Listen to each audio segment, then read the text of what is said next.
We are less than 5 weeks away from the start of the college basketball season, and we have an Elite Eight men's basketball program that is returning to Little John. Excited to be joined now by head men's basketball coach Brad Brownell. Always great to visit with you, Coach. How are things going?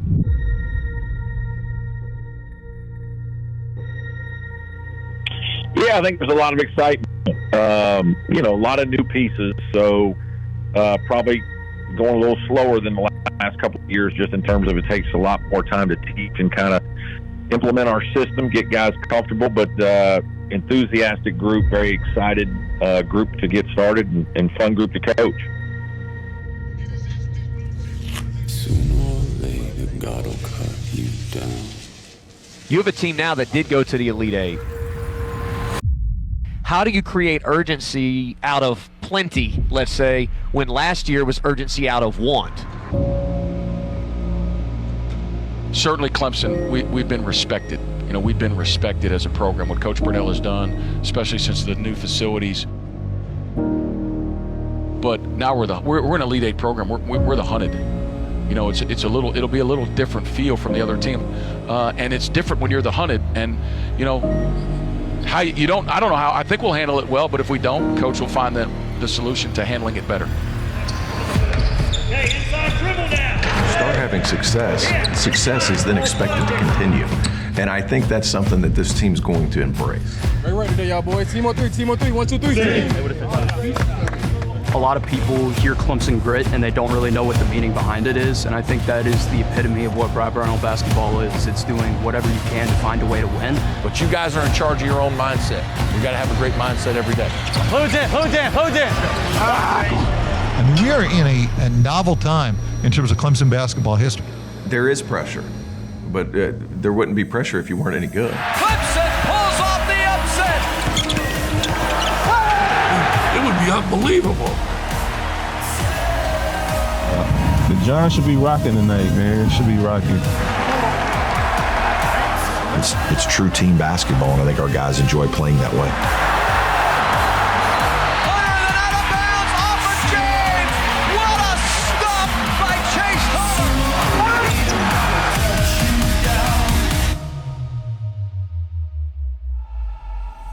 You can run for a long time. Right side trying to drive against right, floats it up, yep, and one. Shepard right side who dunks it down two-handed. Great drive and feed by Zachary. 36-30, the lead is a half dozen. He'll drive it right side, block, Chase Hunter. He does that once again. Del Jones inside, locking, easy two-handed dunk. Another great entry pass this time by Jones. Hunter screen to tie it off the glass and good with 0.3 seconds left.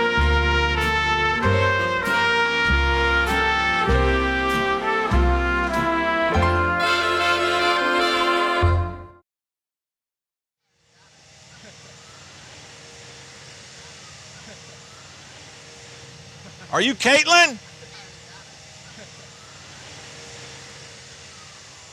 How are you? Coach Brownell, nice to meet you. Yeah, we got a little care package for you.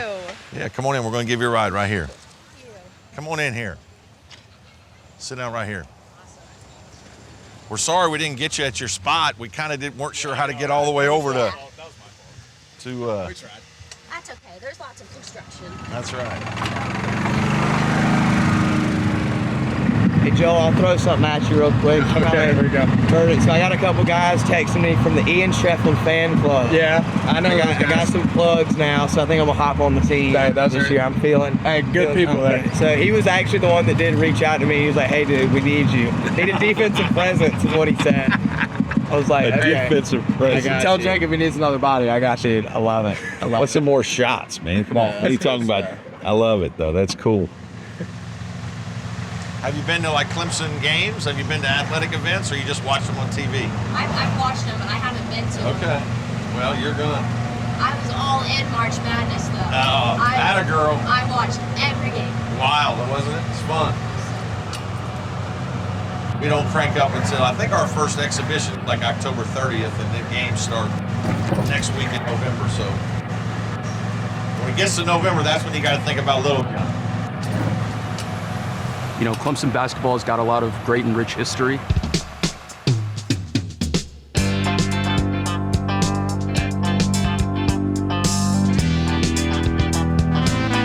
When we took over the program, there wasn't a lot of fanfare with regards to basketball.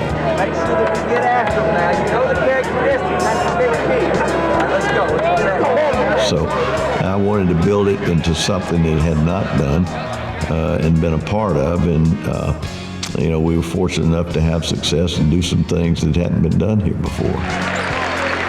For me personally, I always thought it was the hardest place to play. Fans were right on top of you, and they were just physical, really physical team. Even back then with Wayne Buckingham and all those guys, they were just big physical guys, and you just left the game feeling like you were in a fight.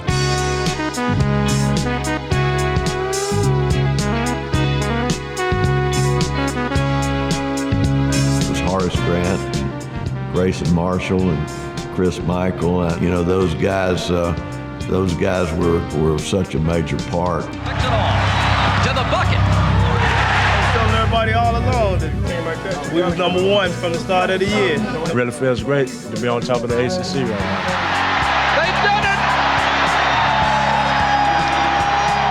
And by Cliff Ellis's own admission, the biggest game in the history of Clemson basketball. They can do no worse than share the Atlantic Coast Conference Championship. The championship team that put Clemson on the map, that changed the picture.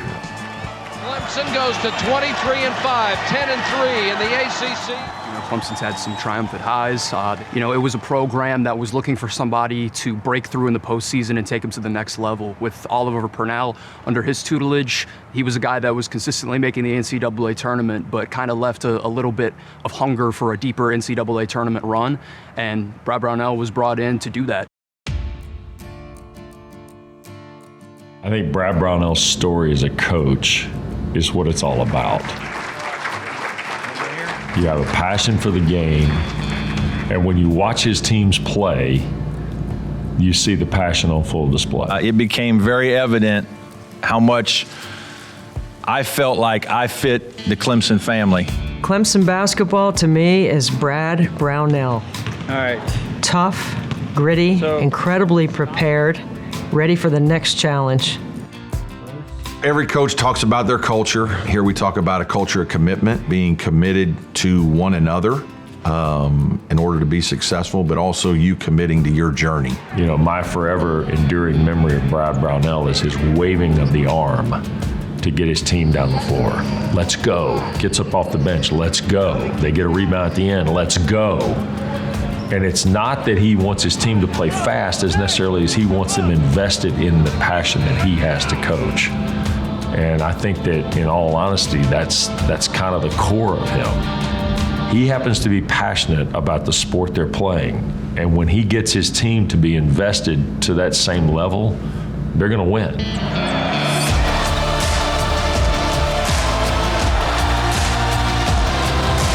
Gotta be better. It starts now. It doesn't start like when practice starts, it starts now. It's an approach.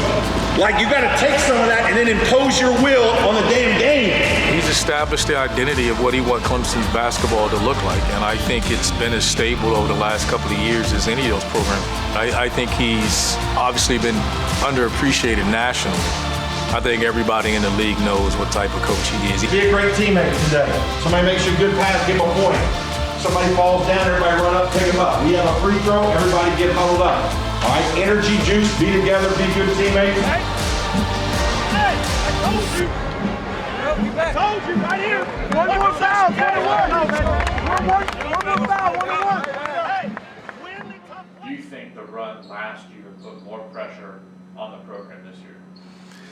I think every coach would worry about that, but I think if you have a player-led locker room, you don't let those things happen. However we do this year will be based on this year's team. Every team is different. There's a little more enthusiasm for this year's team than maybe some of the years in past because of last year's success.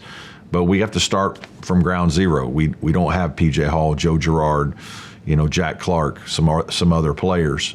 This is a new team. We actually have 9 new players.